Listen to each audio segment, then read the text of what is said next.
It's the 15th of the month, which means one thing, well, two things for us here at 1851. First, it's a new issue. This issue, which we'll get into in a second, is suppliers and franchising. There you go. But also, it means we're welcomed back by Sean Fitzgerald. Sean, welcome back to the Weekly Sizzle. Thanks. Great to be here. It was fantastic insight. Hopefully we'll get a little bit more from you as we keep going on. So let's start with suppliers.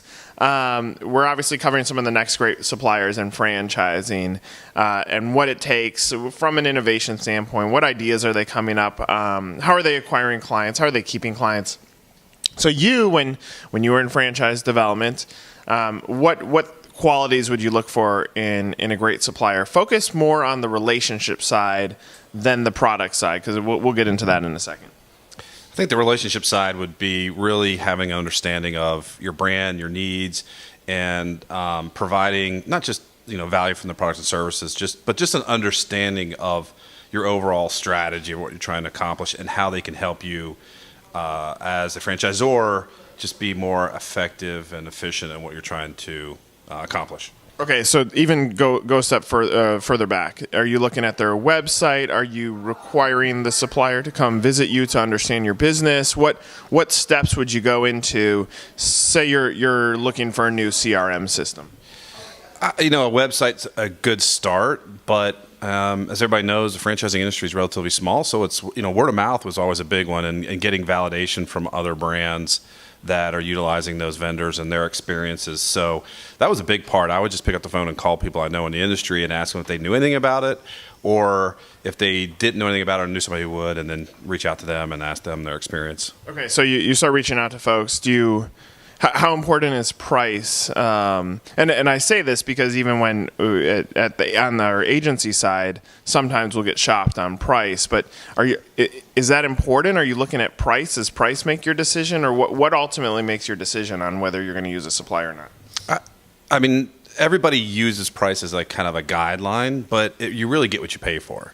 And so at the end of the day, if one of your vendors is going to provide a tremendous value versus compared to something that just might be cheaper. I mean, it's just your kind of common sense aspect of it that I think price was just something that to kind of get an understanding of a range. But if the vendor did a good job at explaining the value and the differentials, then that was more important to me, because I could always go back and say, this is what we thought the budget was going to be, but this vendor is going to provide so much more, so we need to adjust the budget accordingly.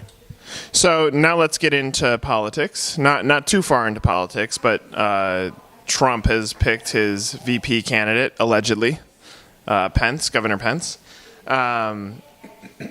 Brands are turning the corner into the second half of the year, maybe getting a little bit panicked on where they're at from a growth perspective, or if they're hitting their growth goals or not.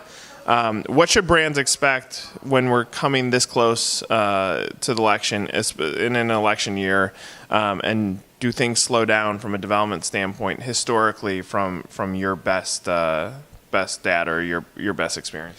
Yeah, it is a challenging year for development anytime you have an election year, but more importantly, an election year where there's not an incumbent candidate. So there's definitely going to be a new president. There's going to be change. So it gives an excuse for a candidate to slow things down. And we always talk about in development that it takes 1,000 yeses, just one no for someone to drop out. So as a development person, you need to be prepared for that. And we always took the approach of be ahead of the curve and talk about why it's still a good time. Don't slow down. There is a change in the president. It's going to be, usually not tremendously dramatic for business, at least in the short term. And so, try to keep those candidates engaged in the process and try to minimize that knee-jerk reaction to slow down the process and talk about why it's still a good time now, and keep them engaged. That's the most important thing, because they will think that it's the smarter thing to slow things down and wait for after election, and that'll definitely impact third and fourth quarter of 2016 for development. So you and I have talked about this before, that the buying behavior of the franchisee is changing drastically, in that they're spending more time performing their due diligence. They're landing on content sites like their content pages on 1851 to do their homework on a brand before they're even deciding whether they inquire. is this like a perfect storm? Does this mean that franchising could go through a temporary recession because the buyer is going to take longer to buy and might add a little bit more time with the uncertainty of an election?